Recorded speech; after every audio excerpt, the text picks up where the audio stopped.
Hello, my name is Dr. Andrea Hillier, and I'm a third-year plastic surgery resident at Penn State Hershey Medical Center. Implant-based reconstruction is the most frequently performed reconstructive technique following mastectomy. Generally, it has been performed with a subpectoral implant placement via a dual-plane approach. Unfortunately, it can be associated with postoperative pain, animation deformity, and a less natural aesthetic result. Pre-pectoral breast reconstruction is a technique that has been growing in popularity in recent years. It was initially popular in the 1960s and 70s, but fell out of favor due to unacceptably high complication rates. Over the last decade, the introduction of acellular dermal matrix and other advancements have led to a resurgence in popularity. The main benefits include decreased incidence of animation deformity, improved postoperative pain, and a more natural appearing breast. In our study, we aim to provide an early assessment of post-surgical outcomes of pre-pectoral breast reconstruction performed at our institution. A retrospective chart review was performed of all women who underwent mastectomy with pre-pectoral reconstruction between February of 2018 and September of 2019. ADM was used in all reconstructions. During this time period, 102 pre-pectoral implant-based reconstructions were performed in 54 patients. The mean age of this group was 48 and the mean BMI was 29.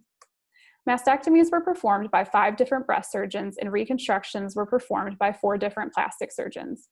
Mastectomy and reconstruction were bilateral in 87% of patients, and the majority of patients underwent skin-sparing mastectomy. 84% of reconstructions were performed in 2 stages using a tissue expander followed by an implant.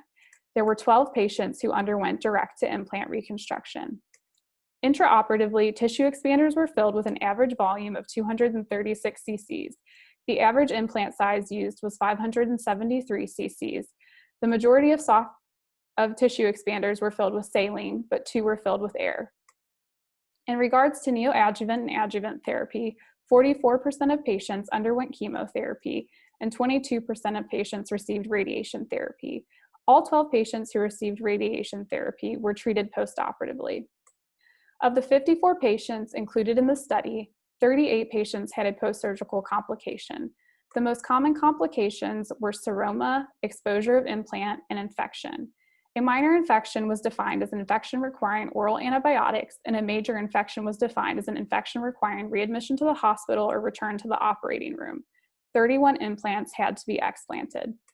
A subgroup analysis of radiation therapy was completed based on 3 parameters: no radiation, pre-mastectomy radiation, or post-mastectomy radiation.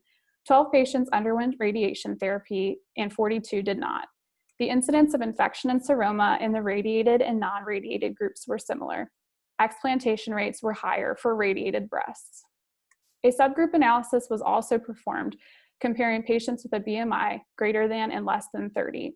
Approximately 60% of patients had a BMI of less than 30 and 40% of patients had BMI greater than 30. The incidence of infection, seroma, and explantation rates were all increased in patients with a BMI of less than 30. Although previous literature demonstrated pre-pectoral reconstruction to be associated with widely variable complication rates, more recent studies seem to suggest complication rates to be lower with a similar complication profile to submuscular reconstruction.